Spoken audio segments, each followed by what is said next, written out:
গ্রামের একমাত্র খেলার মাঠ, সেখানে কি আর বল গড়াবে না? শিশুদের হাসি আনন্দ কি এবার থেমে যাবে? মাঠ দখলের অভিযোগ ঘিরে রাস্তায় নেমেছে গোটা গ্রাম। নারী পুরুষ বৃদ্ধ থেকে যুবক একটাই স্লোগান, মাঠ দখল করতে দেব না। বাঁকুড়ার গঙ্গাচল ঘাটিতে কেনই বা এই মাঠ দখল করলো কোম্পানি?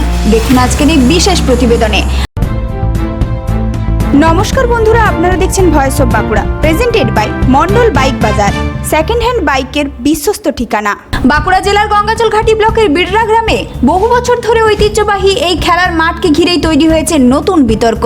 গ্রামবাসীদের অভিযোগ, সংলগ্ন এলাকায় শিল্প প্রকল্প গড়ে তোলা একটি বেসরকারি সংস্থা তাদের কেনা জমির পাশাপাশি এই খেলার মাঠটিকেও নিজেদের জমি বলে দাবি করছে এবং সেখানে বাউন্ডারি দেওয়ার উদ্যোগ নিয়েছে। এই খবর ছড়িয়ে পড়তেই মাঠে ভিড় করেন গ্রামের নারী পুরুষ যুবক যুবতী এবং প্রবীণরা। বিক্ষোভে সামিল হয়ে তারা স্পষ্ট জানিয়ে দেন, এই মাঠ কোনোভাবেই দখল হতে দেওয়া হবে না, কারণ বছরের পর বছর ধরে এই মাঠেই গ্রামের শিশু কিশোররা খেলাধুলা করে। বিভিন্ন ক্রীড়া প্রতিযোগিতা, সামাজিক অনুষ্ঠান এবং সাংস্কৃতিক কর্মসূচিও অনুষ্ঠিত হয়ে আসছে।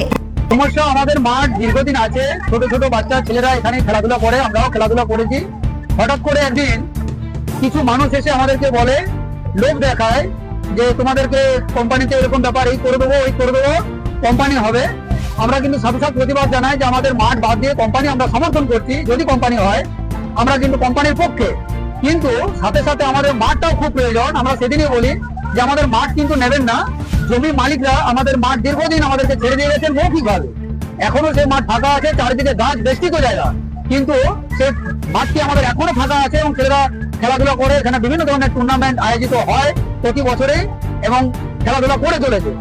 এটা হচ্ছে আমাদের এই পাশের গ্রাম জিতেন রায়বাবু এবং আমাদের গ্রামের মাস্টার মশাই সুধীর মণ্ডল, ওনারা থাকাকালীন দুজনেই রামকৃষ্ণ মিশনের টিচার ছিলেন।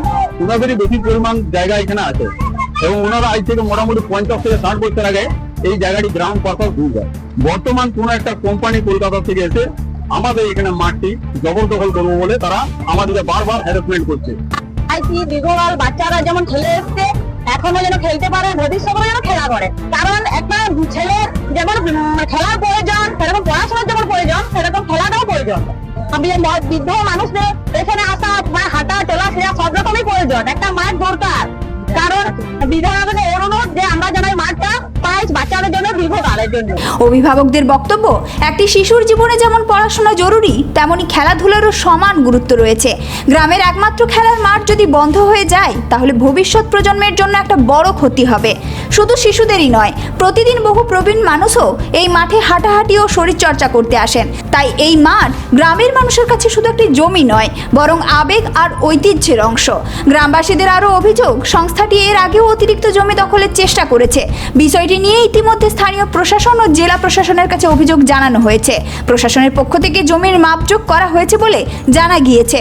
তবে দ্রুত প্রকৃত সীমানা নির্ধারণ করে খেলার মাঠকে জবরদখলের হাত থেকে রক্ষা করার দাবি জানিয়েছে বিক্ষোভকারীরা। বর্তমানে ঘটনাকে কেন্দ্র করে এলাকায় উত্তেজনা রয়েছে, তবে পরিস্থিতির উপর নজর রাখছে প্রশাসন। এই ধরনের গুরুত্বপূর্ণ খবর সবার আগে পেতে আমাদের চ্যানেলটি সাবস্ক্রাইব করুন আর ভিডিওটি শেয়ার করতে ভুলবেন না। আপনার মতামত কমেন্টে জানান আর লাইক শেয়ার করে ভয়েস অফ বাঁকুড়ার পাশে থাকুন।